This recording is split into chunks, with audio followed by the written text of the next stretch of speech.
Bonjour à tous, alors aujourd'hui on va mettre de côté complètement les casques de réalité virtuelle et je vais vous parler de la trottinette M365 de chez Xiaomi ou Xiaomi. Je ne pense pas qu'elles soient encore à présenter et d'autres personnes ont fait de très bonnes vidéos sur les détails de celle-ci et je vais vous donner mon retour par rapport à mon utilisation. Dans sa globalité, c'est un excellent rapport qualité-prix. J'ai rarement vu un produit chinois avec une telle qualité. Aujourd'hui, il n'y a qu'une seule pièce qui reste perfectible sur celle-ci et encore, c'est si on fait n'importe quoi avec.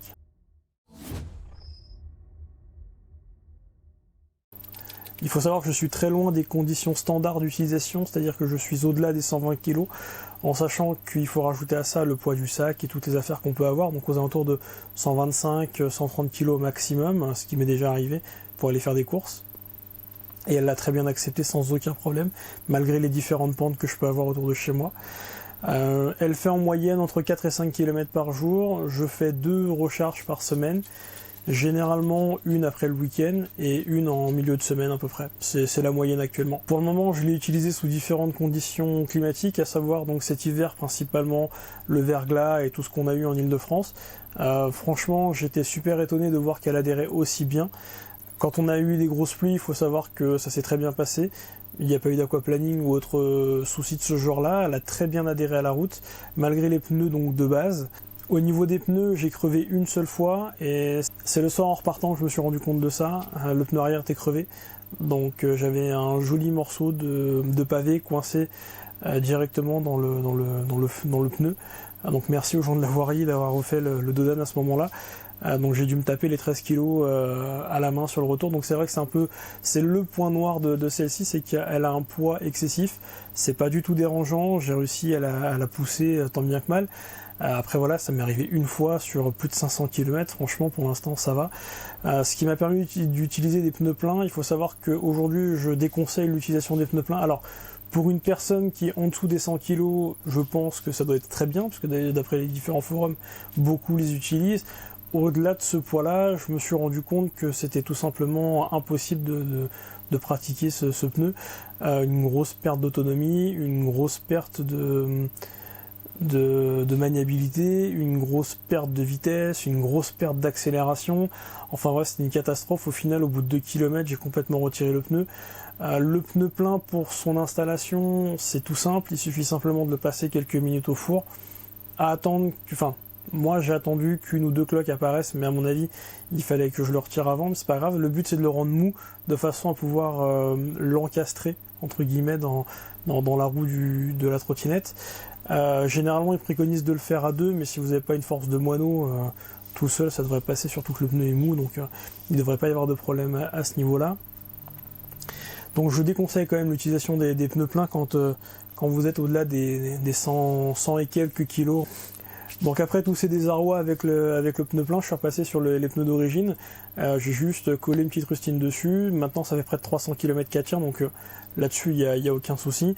J'en ai profité pour faire une légère modification. Je suis passé par Amazon, j'ai pris deux chambres à air de vélo classiques. Je les ai coupées de façon à tapisser l'intérieur directement de la roue.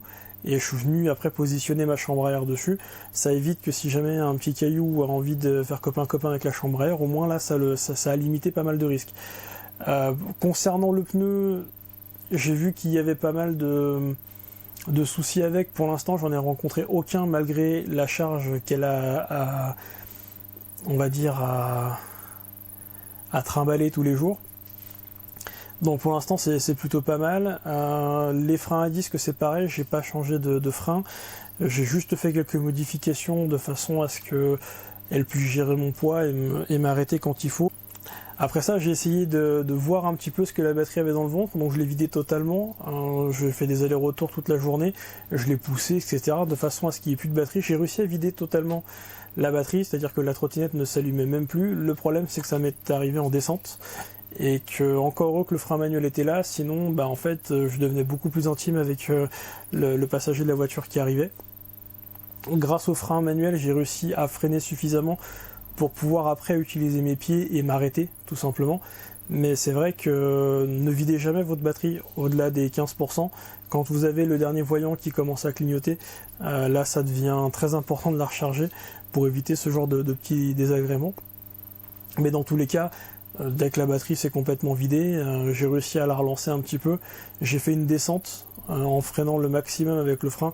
Ça l'a rechargé suffisamment. Une fois que je suis rentré, je l'ai directement rechargé. Il n'y a eu aucun problème là-dessus. Pour le moment, malgré ces 500 km et quelques, je n'ai aucun problème de batterie. Elle n'a pas moins de puissance ou il n'y a elle tient pas moins la route qu'avant. Je reste toujours sur mes 2 charges par semaine en moyenne. Donc pour l'instant, il n'y a aucun problème. Donc concernant le produit, au final, malgré ce que je lui mets dans les dents et le surpoids qu'elle a et le fait que je prenne des trottoirs, que j'en descende d'autres, des fois je descends des trottoirs d'un bon 10-15 cm assez violemment, normalement ça aurait dû causer plus de problèmes. Pour le moment, toute la partie, on va dire, mécanique tient bon et tout ce qui est en fait bloc batterie, etc., il n'y a aucun problème dessus.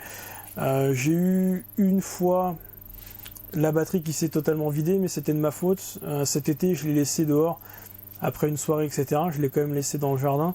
Le lendemain, avec la chaleur, je pense qu'elle n'a pas aimé, ce qui fait que la batterie s'est vidée. Donc j'ai eu un tout petit peu de mal à la relancer, mais là c'était dû à une erreur et non pas dû au produit. Je ne sais pas si c'est par rapport à mon poids, mais je déconseille le rajout de pièces 3D au niveau du guidon. Il faut savoir que c'est une vis qui maintient la trottinette dépliée. Généralement les gens impriment une espèce de petite pièce en 3D qui permet donc d'éviter les jeux qu'il peut y avoir dans le mouvement du guidon.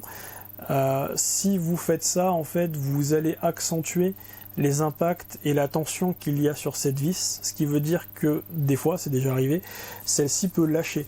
Si cette vis lâche, elle ne retient plus le guidon, donc vous vous retrouvez sur une trottinette à 10, 15, 25 km/h qui vient de lâcher et un guidon en fait qui va pouvoir aller en avant, en arrière, et donc franchement ça peut être très dangereux. Donc tout ça pour dire que c'est aujourd'hui une excellente trottinette. Elle est relativement peu énergivore par rapport en tout cas à mon utilisation, c'est-à-dire qu'elle m'emmène d'un point A à un point B sans aucun problème. Je fais des balades avec. Généralement, je crois que le maximum de kilomètres que j'ai fait dans une journée, en sachant qu'en région parisienne, des fois ça monte, ça descend, etc. Sur la coulée verte, par exemple, j'étais aux alentours des 25 km malgré mon poids, c'est-à-dire que je suis au-delà des 120 kg, je tiens à le rappeler, parce que c'est super important. Et c'est aujourd'hui la seule trottinette qui m'a permis de, entre guillemets, voyager autant. Elle a plus de 500 km aujourd'hui. J'ai eu une crevaison sur le pneu arrière dû à des travaux sur la voirie que je n'avais absolument pas vu, mais bon, peu importe.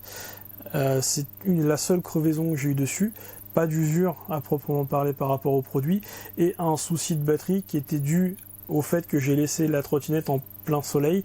Elle avait déjà très peu de batterie, donc forcément ça a accentué le cas, mais à ce moment-là, aucune panique, j'ai juste dévissé le capot pour voir un petit peu l'état de la batterie, je l'ai mis à charger, j'ai vu que le voyant s'allumait, je l'ai laissé faire. Et quelques minutes après, allez, on va dire une bonne heure après, elle n'était pas chargée, mais au moins j'avais de l'énergie dedans et suffisamment pour pouvoir la relancer sur une charge complète. Donc là-dessus, aucun souci.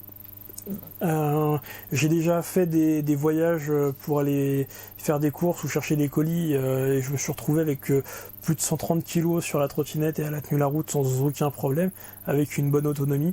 J'évite cependant de descendre en dessous des 40 à 30% de batterie, d'une part parce que j'ai pas envie de ramer comme un fou quand je suis dans une montée, et surtout parce que les nouveaux firmware de celle-ci sont légèrement en fait mal conçu, donc j'utilise un firmware, je pense que je mettrai une capture d'écran ou une photo de celui-ci un petit peu ancien, parce qu'en fait il n'y a pas en dessous des 40% de batterie une limitation de l'accélération, ce qui me permet d'être toujours pratiquement à fond quand je suis sur du plat sans aucun problème. Je recommande pas l'utilisation des pièces en 3D pour éviter que le guidon